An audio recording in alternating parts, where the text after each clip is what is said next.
Olá, olá, pessoal! Não consegui terminar o livro ainda em 2020, né? Não deu certo. Acabou que realmente eu entrei em recesso, né? 4 dias só na semana do Natal e 4 dias na semana do Ano Novo. E acabei não pegando nesse material porque eu acabei voltando para algumas leituras de Jung e, enfim, eu não consegui vir aqui concluir, tá? Mas vamos lá, vamos começar o capítulo 10 e vamos fazer o máximo possível para terminar, né? E acho que em 1 ou 2 semanas, porque faltam poucas páginas. E aí eu queria deixar eu quero, né? Na verdade, deixar esse projeto concluído. Vamos aqui para o livro. Capítulo 10 tem como título Observar para avaliar as diferenças. E essa palavra observar ela é muito importante no trabalho do Erickson como um todo, né? O Erickson era uma pessoa que observava atentamente quem estava ao redor, enfim, né? Então, observar para avaliar as diferenças. Leitura, o capítulo começa com a observação do Sidney Rosen, então vamos ver o que é que ele nos diz aqui, né? Nesse capítulo, leitura. Nesse capítulo, Erickson não só ressalta a importância de observar e avaliar diferenças, como também há diversos exemplos de como criar situações para que aconteçam fenômenos observáveis dos quais se possa inferir dados importantes. Em outras palavras, se o paciente não colabora ou não oferece por si mesmo informações por meio de sua conduta, como ocorre em um psiquiatra adequado, Erickson cria uma situação que estimula essa conduta. Normalmente chamamos de testes, entre aspas, as situações assim criadas. Erickson administra de fato um teste a um menino de 2 anos para estabelecer seu grau de surdez. E de forma menos direta, no caso que eu chamei espirros, entre aspas, formula uma pergunta do tipo teste que o leva a obter a informação relevante. Nos relatos que se seguem, a observação está ligada ao juízo e à experiência. Antes de ir para o primeiro texto, né, que é justamente o psiquiatra adequado, um texto longo, provavelmente a gente vai ficar só com esse hoje, eu quero comentar com vocês que essa é uma estratégia que eu uso muito, assim, por exemplo, eu quero que a pessoa me fale sobre algo da infância. E aí eu faço, né, para não perguntar diretamente, porque é um tema delicado, sei lá, por exemplo, a pessoa está se sentindo culpada porque desejou, quando era criança, se relacionar com alguém, por exemplo, né, sei lá, né, se relacionar sexualmente com alguém.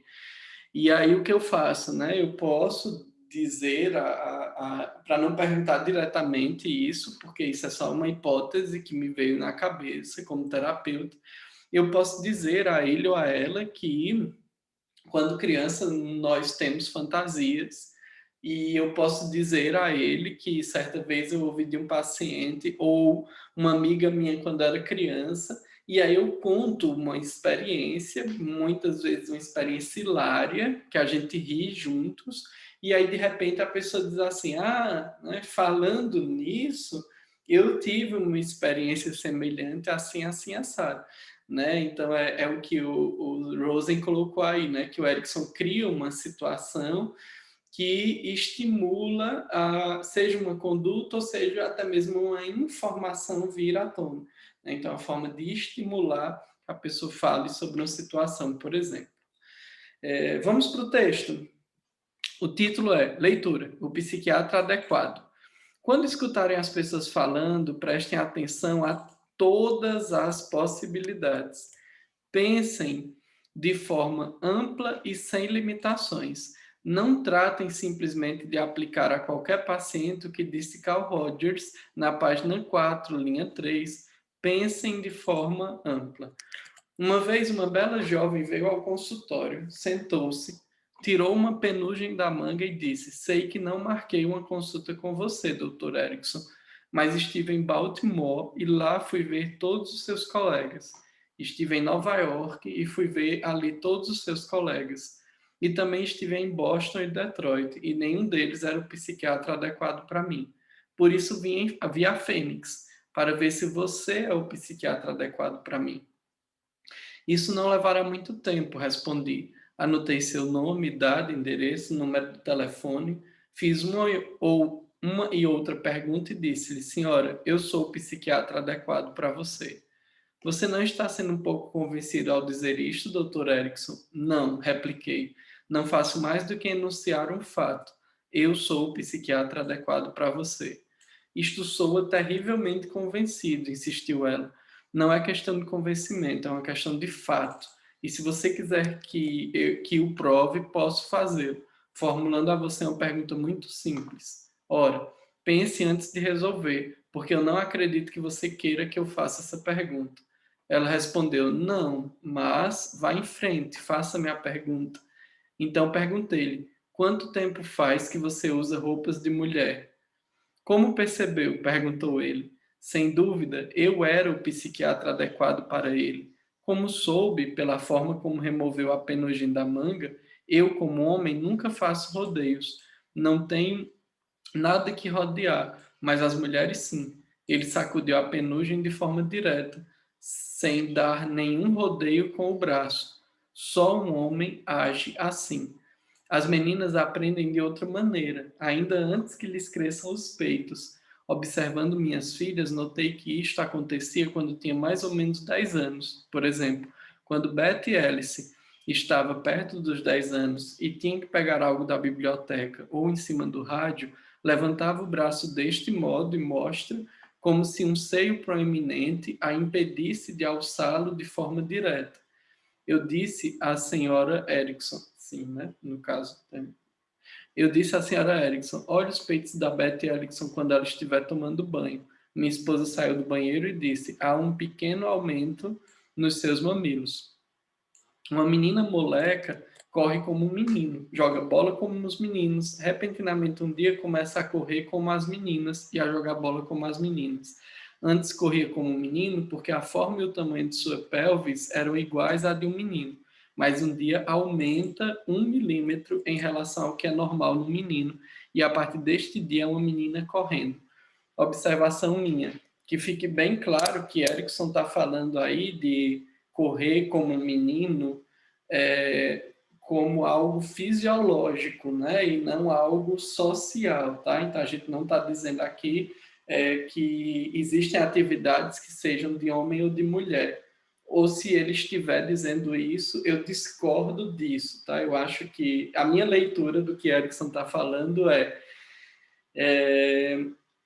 não é que existem atividades de menino e de menina, é que as meninas passam a fazer as coisas diferentes dos meninos porque há um desenvolvimento do corpo, por exemplo, correr ou, por exemplo, pegar algo, né?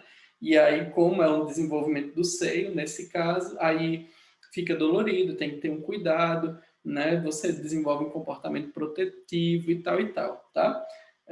Eu só achei importante colocar esse ponto, porque é uma das coisas que na minha prática clínica eu acho muito importante manter, né, de que seres humanos são seres humanos, independente do sexo, da cor, da classe social, enfim, tá?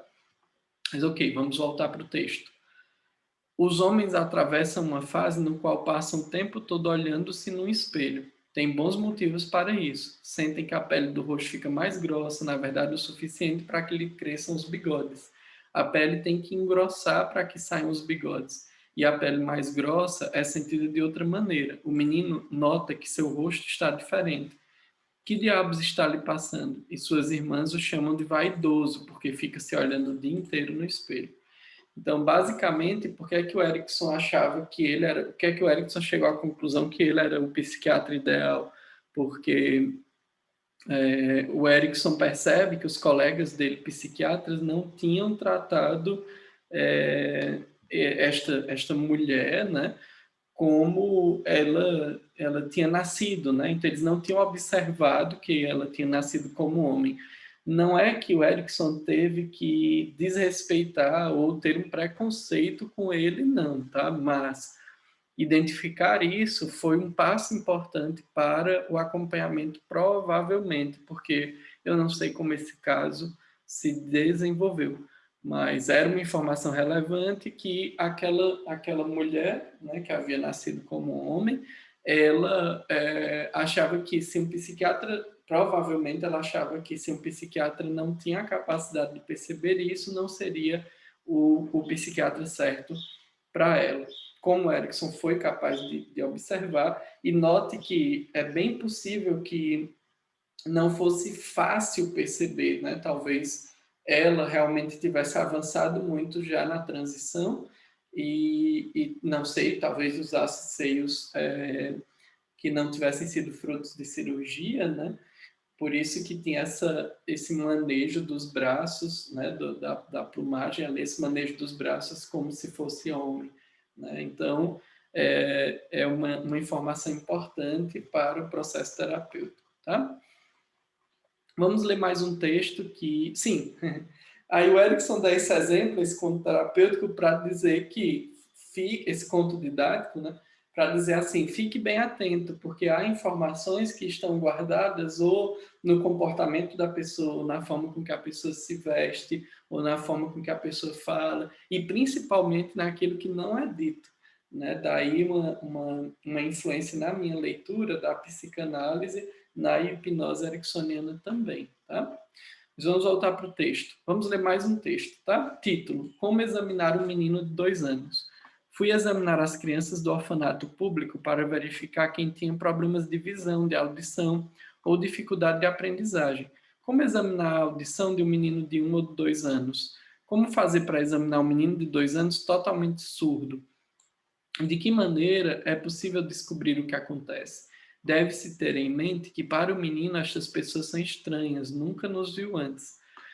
Os assistentes do orfanato pensaram que eu não estava no meu juízo perfeito. Disse-lhes que tanto os meninos como ele se aproximassem de mim caminhando para trás.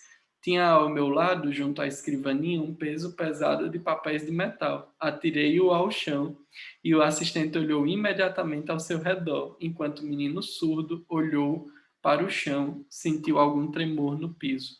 Ora, se eu pude imaginar esse teste, por que vocês não podem fazê-lo? Observem seus pacientes, se quiserem descobrir coisas sobre eles. Observem sua conduta. Tá aí a história dos testes, né, que o Sidney Rosen fala no começo, né? Então, o Erickson, para descobrir se o sujeito é surdo, ele joga um peso no chão. Os assistentes que não são surdos procuram de onde vem o barulho, a criança surda sente o tremor no chão, então olha para o chão. E assim o Erickson percebe que ela não tinha escutado o barulho, mas sim sentido o tremor, logo ela era surda. De novo, isso é um conto didático, né? Então, a ideia é que a gente, como terapeuta, a gente observe e crie esses testes de como deixar que a informação venha à tona, né? Então, eu me lembro de uma paciente que dizia ter TOC, né? Dizia ter transtorno obsessivo compulsivo. E aí eu percebia que ela entrava na sala, ela dava 4 passos, virava e sentava na mesma posição do sofá, né? Lá. E aí, semana após semana, ela fazia isso. E aí eu comecei a criar alguns testes curtos, né? Como, por exemplo, quando ela chegava, eu recebia ela na porta, dava a mão a ela, ela dava 4 passos, sentava no sofá. Eu comecei a mudar um pouco, então eu abria a porta, ela entrava, ficava esperando eu dar a mão, eu não dava. Eu ia sentava e me aproximava do sofá e apontava. Quando ela sentava, quando ela se aproximava, era que eu dava a mão e ela sentava. E aí eu comecei a fazer isso e perceber que a reação dela não era a reação de alguém com toque. Porque quem tem toque, a pessoa começa a ficar nervosa quando o ritual não se manifesta. E ela chega, inclusive, a te pedir para cumprir o ritual. Ela diria, se o toque fosse verdadeiro, ela diria, você pode vir me cumprimentar na porta como você faz todos os dias?